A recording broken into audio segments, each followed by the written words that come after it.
चौथे बच्चे पर 21,000, पांचवें बच्चे पर 31,000 और बच्चे की चौथे और पांचवें बच्चे की शिक्षा की व्यवस्था भी हम लोग करें। इस चूतिए का बात तो आप लोग सुन लिए होंगे। ये लोग एक छपरी लोग हैं जिसके घर में 2 बच्चे के अलावा तीसरा पैदा करने की औकात नहीं है, तीसरा पैदा करने के लिए मर्दगानी नहीं है। वो जानते हो साहब, हिंदुस्तान के रहने वाले आम जनता को कहता है कि तुम 3 बच्चा अगर पैदा कर दिए तो 21,000 रुपये मिलेगा, अगर तुम 4 बच्चा पैदा कर लिए तो 31,000 रुपये मिलेगा। सोचो, अगर इन लोगों को इतना टेंशन होता, अगर बच्चे की अगर इतना ख्याल होता तो इसके घर में 2 नहीं अभी 200 बच्चा खेल रहा होता। तो ज़रा इससे पूछो कि दूसरे के ऊपर ज्ञान देने वाले पहले खुद के घर में इस्तेमाल करो, फिर दूसरे के ऊपर ज्ञान दो। अगर तुमसे नहीं पैदा होता है तो ऐसे बहुत सारे मर्द मिल जाएगा जो बच्चा पैदा करके तुम्हें दे देगा। अगर ना मर्द हो, बच्चा तुमसे पैदा नहीं हो रहा है तो भाड़े पे किसी को बुलाओ और 2 नहीं 200 साले बच्चे पैदा करके अपने घर में इतिहास रचो और हिंदुस्तान के लिए कुछ करके दिखाओ। मगर ये लोग नहीं कर सकता है। क्यों? क्योंकि जो 2 बच्चे घर में होगा, अगर उसका भी डीएनए टेस्ट करवाया जाए, मैं दावे के साथ कहता हूँ डीएनए इससे मैच नहीं करेगा, किसी और से मैच किया जाएगा। जानते हो क्यों?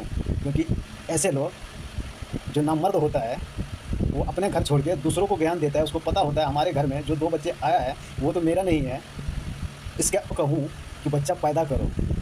सोचो, अगर अपने घर में अगर 2 से अधिक अगर पैदा किया होता तो 21,000 अपने घर में होता, 31,000 भी अपने घर में होता, 51,000 भी अपने घर में होता। लेकिन ये लोग ऐसा कर नहीं सकता। जानते हैं क्यों? क्योंकि इसको पता है कि बड़ी मुश्किल से हिंदू मुस्लिम करके माहौल ख़राब करके अपने बच्चे के लिए 2 रुपया चंदे के नाम पे हिंदू मुस्लिम करके दंगा फैला के इकट्ठा कर रहा हूँ।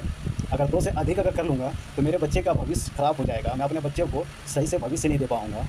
इसलिए दूसरे पे ज्ञान देता है कि तुम बच्चा पैदा करो, तुम्हें 21,000 या 31,000 दिया जाएगा।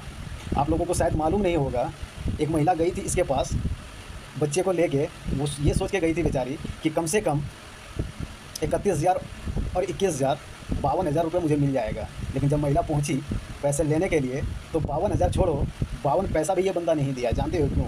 क्योंकि इसका काम है तुम्हें भड़काना, तुम्हें उस्काना, तुम्हें दंगाव करने के लिए दिमाग सनकाना, तुम्हें उस दंगा में शामिल करना। ये सिर्फ इसका टेक्निक है, लेकिन ये खुद इस्तेमाल नहीं करेगा। जानते हो क्यों?